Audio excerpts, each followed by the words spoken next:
Alright, so I've just seen this Twitter post condemning families as a whole, and I know it sounds ridiculous, but this is an actual thing. Here's a quote from the article we're gonna read. "We must never treat each other like family again." Yeah, I'll be sure to do that, pal. Gonna disown my brother tomorrow. "The family as we know it is an anti-queer factory for producing workers rife with power asymmetries and violence." Okay, right off the bat, by calling it anti-queer, you're acting like the LGBT community can never have families. I mean, that just kind of makes no sense to me and shows me where you're coming from. It just kind of seems close-minded. And you're also assuming that the natural family has power imbalances. I mean, sure, some people say that, yeah, like the husband may have more power in some relationships, or the wife may have more power, but it's on a case-by-case scenario, and it depends on the relationship and what type of structure is actually going on, who feels like they're contributing more, what kind of power dynamic is going on, who's earning the money, who's providing value, who's taking care of the kids, and the sole source of love, care, and protection against the brutalization of the police, the market, work, and racism many of us have got. I mean, just from this tweet, you can kind of understand what the article is going to be like, because family as we know it is an anti-queer factory. I mean, alright, man. I mean, in a nutshell, they're saying that family as it is a bad concept, and this person says that it's a ridiculous message that appeals to literally no one outside weird corners of the internet and academia. I mean, I'm pretty sure most people watching here love their family. Like, some people might not like some of the members or the actions of all of them. Obviously, you don't have to support them and all their views and all that, but I'm sure you're grateful you had a family and all the opportunities they've given you, sending you to school, college, all that, taking care of you, loving you. And I feel like the person who wrote this article kind of comes from like a broken household, and I'm not saying that as an insult, don't take it the wrong way. I genuinely think that because I feel like they've had a bad experience and they think that everybody is suffering just because they did, which honestly couldn't be further from the truth. I love my family. Everybody deserves a good family. Eat shit. I like how this is even a tweet. Like, you actually have to state that. Wow, this is impressively stupid. Go call your mom. She misses you. I don't think so, man. My Guess, written by a single soulless gender theorist, I don't even know what that is, who bounces from empty relationship to empty relationship if she's lucky, because she has no capacity for intimacy and will eventually find herself alone, barren, depressed with her only companion's cats. Holy shit!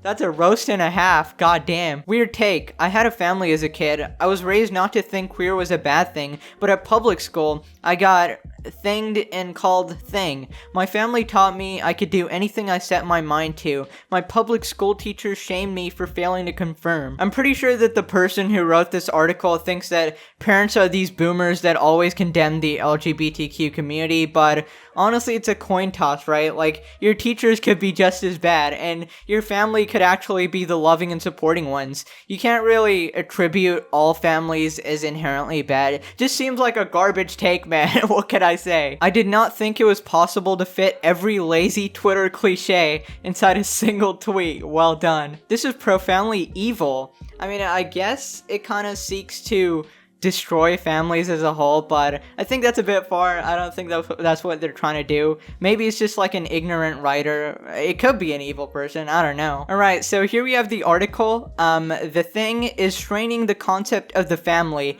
Let's break it. The care and love we extend to one another can no longer be confined to house-sized pockets. I guess we know the writer now. I mean, the statement kind of assumes that we only treat our family with love and care. We obviously do give them extra love and care because they're always with us and support us all the time, but if you have a close friend who cares about you as much as your family members, we will extend that love and care to them as well. Okay, I'm starting to see what they're getting at, but I mean, obviously you're not going to social distance from your family, like you live with them. Let us briefly survey the scene. Get ready, guys. Abusers everywhere are battering and oh my god, their partners and young relatives in the privacy of their properties. Is that what you took from the concept of a family? Abuse and... bruh. I think what you're talking about is a bad family. That's not every family. God damn. Since it is more difficult than ever, financially and physically, to flee a home. You do realize that majority of homes provide care and support to most people. I agree, there's a lot of messed up families out there, and some people feel completely trapped and they have nowhere to go. But that is a very, very, it's a minority. Come on, like, the general family is loving and caring. Bro, my first grade education cannot comprehend what in the actual you are saying. Alright, so the article goes on with mumbo jumbo for about 500 years, and all the words amount to absolutely nothing. Honestly, this is quite possibly the worst writer and worst article I've ever seen. And finally, when we get to the end, we see this statement right here. Treat your neighbors as family is a popular and well-meaning sentiment. It happens to be utterly wrong. I mean, of course. It is blindingly obvious. Family is failing us. I mean, if your family failed you, not my problem, bro. I mean, that's a buckload of absolute garbage if I've ever seen it. Honestly, I probably cut it all out because it's genuinely that bad. But yeah, the central premise of this article is dumb. The concept of a family is not bad at all. It's literally what keeps society going. Having a support group that takes care of you until you're old enough to take care of yourself is honestly great. And yeah, there's a few flaws in the system. There's no such thing as a perfect system. You gotta accept the ones with flaws. I think the moral of the story and what this writer is trying to convey is that if you have a happy family, I'm jealous and I want it to crumble. Like, I wanted to break down right in front of you. Anyways, I'm gonna end it off with this meme right here. Handpicked, very appropriate. And yeah, just in case you didn't know, I'm posting every day on my second channel, so do check it out. Anyways, that's about it. Hope you enjoyed. Smash like, subscribe, and yeah, talk to you tomorrow. Bye!